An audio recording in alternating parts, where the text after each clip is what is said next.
So we're going to spend one more week talking about Markov chains and the applications. One really cool application is studying the riffle shuffle. Take a deck of cards, split it into two piles, and you let cards drop. So the question here is, how many riffle shuffles does it take to randomize a deck of cards, sufficiently randomized? So how many times should you shuffle the deck before playing a game of cards? And this was answered by many people, but finally by Bayer and Diaconis. Percy Diaconis was a pretty interesting mathematician.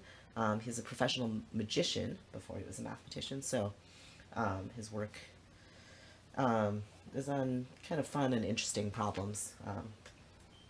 It's very interesting to read. So let's solve this problem. If you have n cards, what we do in a riffle shuffle is we split it up into two piles, or heaps. One heap has k cards, the other heap has n minus k cards. And the model we're going to use is we're going to say the probability of a heap having k cards is n choose k over 2 to the n. 2 to the n is the total number of possible subsets of n cards.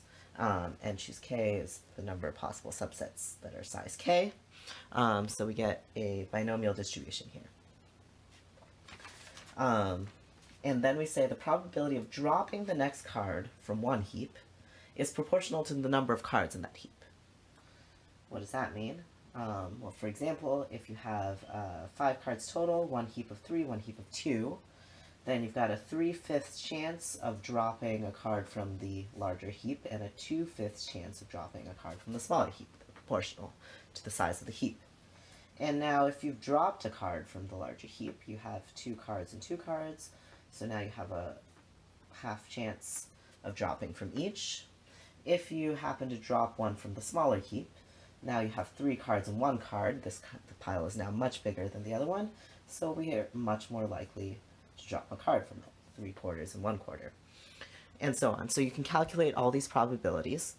It's a bit involved, but we can do it.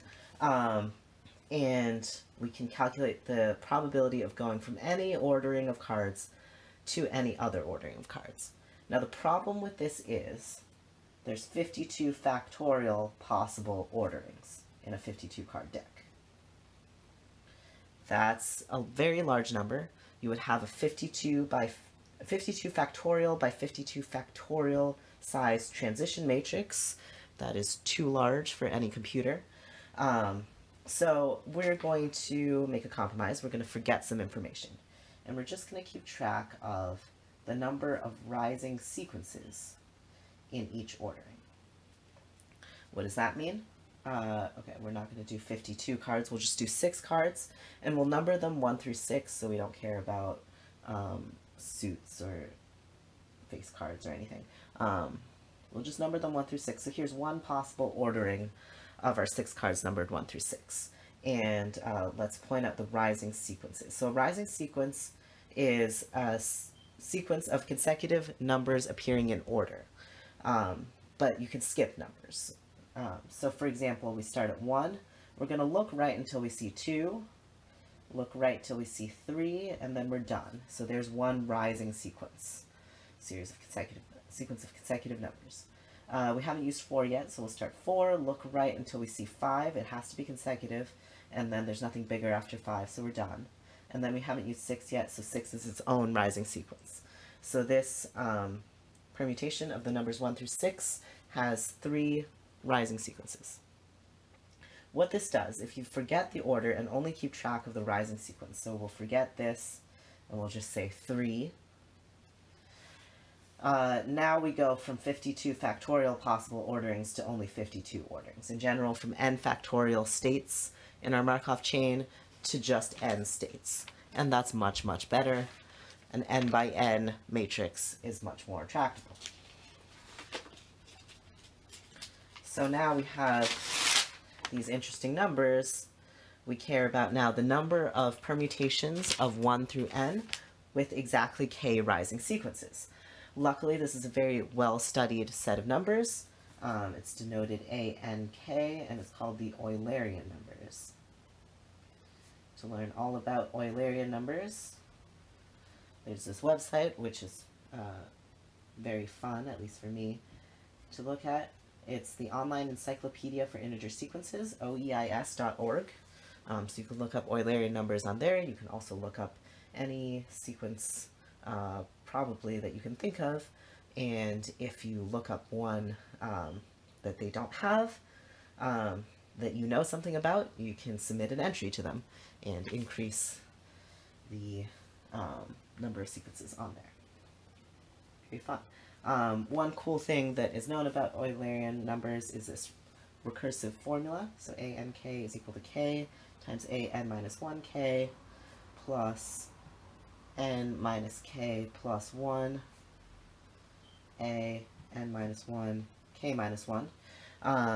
And this is similar to, if you know Pascal's triangle, we know this identity for, I'm going to go, no, I'll keep it at n choose k to match our notation here. So n choose k is the same as n minus 1 choose k minus 1 plus n minus 1 choose k. That's Pascal's triangle, so you can start with, well, we got 1's on the outside, but now we can start adding. 1 plus 2 is 3, 2 plus 1 is 3. Hopefully you've seen this before. 3 plus 3 is 6, 3 plus 1 is 4. That's Pascal's triangle. This is similar, except we have these coefficients, so it's not as fun. We're not just adding, we're multiplying with coefficients, but we can make an Eulerian number triangle. And if you want to know what that looks like, again, check that out at oeis.org. Okay, we do need these numbers to solve our problem, and this has been solved, so just talk about the solution. So if P is our transition matrix, and remember the states are just the number of rising sequences we see, and the maximum possible number is always n. That would be for all the numbers in reverse. So for example, for 6, 6, 5, 4, 3, 2, 1, that has 6 rising sequences, because if we start 1, we don't see anything, so 1's its own, 2 is its own, 3 is its own, 4 is its own, 5 is its own, 6 is its own. So there's always exactly one permutation with n rising sequences. Okay, so with that transition matrix, so probability of Ji, let's see, we're in row J, column I, so probability of starting with J rising sequences and getting to I rising sequences is 2 to the negative n times, no, I did that backwards, probability of starting with I rising sequences and getting to J rising sequences. 2 to the negative n times n plus 1, choose 2i minus j, and then we're going to multiply by a ratio of Eulerian numbers. It's going to be a and j over a and I. So as long as we know those numbers well, which they are well studied, then we can calculate our transition matrix. And then more is known about this. The eigenvalues are actually all of the form 2 to the negative j, where j goes from 0 to n minus 1. Okay, so starting with when j is 0, we got the eigenvalue 1, and then smaller ones after that. And then we also know the eigenvector corresponding to 1,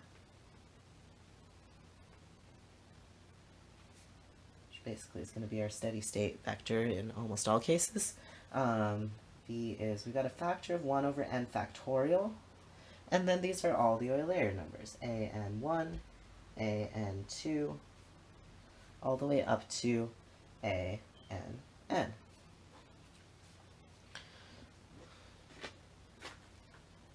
Notice that, okay, so we're going to start with all the cards in order, which probably isn't true out of a box of cards that you've played with, but if we start with all the cards in order, meaning our initial vector is 1, 0, 0, 0, 0, we have one rising sequence. That's all the cards in order. Notice that after J shuffles, that we have at most 2 to the J rising sequences. Just check that out. If you have all the cards in order, you do one shuffle, you're going to have at most 2 rising sequences. Convince yourself that that's true. And then when you do another shuffle, you've got at most 4 rising sequences, and so on. And so what we start to look at is the difference between our steady state vector v and vk, where we've done k shuffles. And they have a norm on that tells you how different these are, and there's a threshold where they say they're not significantly different, and therefore the deck is well shuffled. And they found that it's not significantly different as soon as k equals 7. So, next time you're playing a card game, make sure to shuffle